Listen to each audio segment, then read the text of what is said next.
Well, howdy everyone. This is my new 90-gallon paludarium. It's off to a pretty good start. So let's pan this tank. I hope you can see through the glass. It's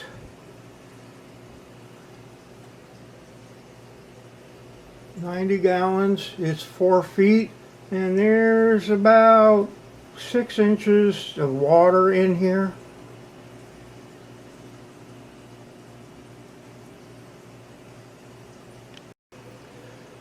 I'm noticing I used a no scratch pad to try to clean the calcium deposits off of here, and it looks like I scratched it anyway. Hopefully you can see through the glass. What I've done, I rehomed my discus because this tank is old and I was concerned. If you look real close at this seam, you can see it's starting to deteriorate. I can't afford to have 90 gallons of water leak into a second floor apartment. So I think we get a better view from up on top. I've added a few plants. I added a pothos here and a peace lily, and on this end here I've added a Chinese evergreen, which is a beautiful plant. The aquatic plants are still growing.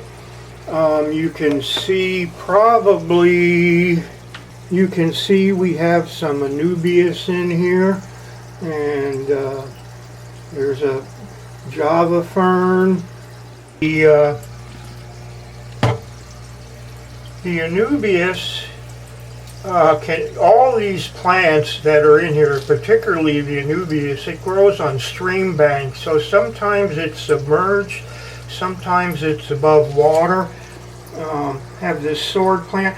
Most of my aquatic plants have not yet grown up through the water, so this will change quite a bit. I've added some driftwood, and overall the only live stuff I have in here is some mystery snails. No fish as far as I know. There were some laser cories in here at one time. I don't know if they survived, but I'm pretty happy with this so far, and I'm going to add more plants. I want to see how, these do. I'm not quite sure about the peace lily making it like that. I know the pothos will, and I don't know if the Chinese evergreen will either. But basically, I'm trying this out, and it looks like it's off to a good start. So everything looks pretty good.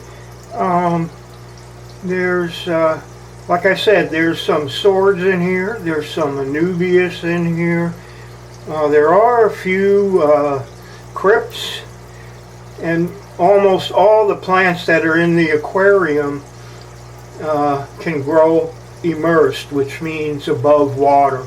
So I've added some air stones, and I do have a heater, and I have a small air pump.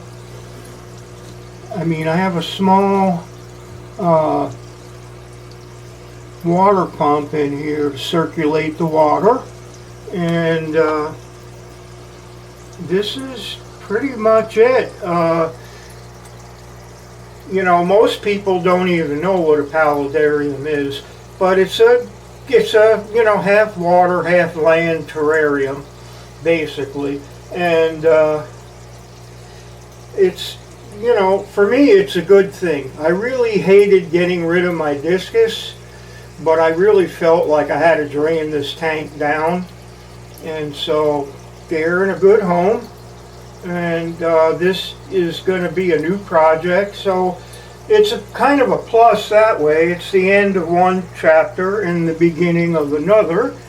And I hope you enjoyed this video, and maybe you'll think about starting your own paludarium. You don't need a 90-gallon tank. I mean, I've seen people doing it in goldfish bowls, so it's pretty adaptable. You just have to make sure you use plants where the roots, you know, can be in water or like high moisture. I mean, this would not work for you know, most succulents or cactus. You know, carnivorous plants would probably do really well in here, but I have 2 carnivorous plant terrariums in another room, so I don't really know that I'm going to add any in here. But anyway, I hope you found this video helpful, and I hope you enjoyed it. Take good care of yourselves. Happy gardening. Don't forget, stay green.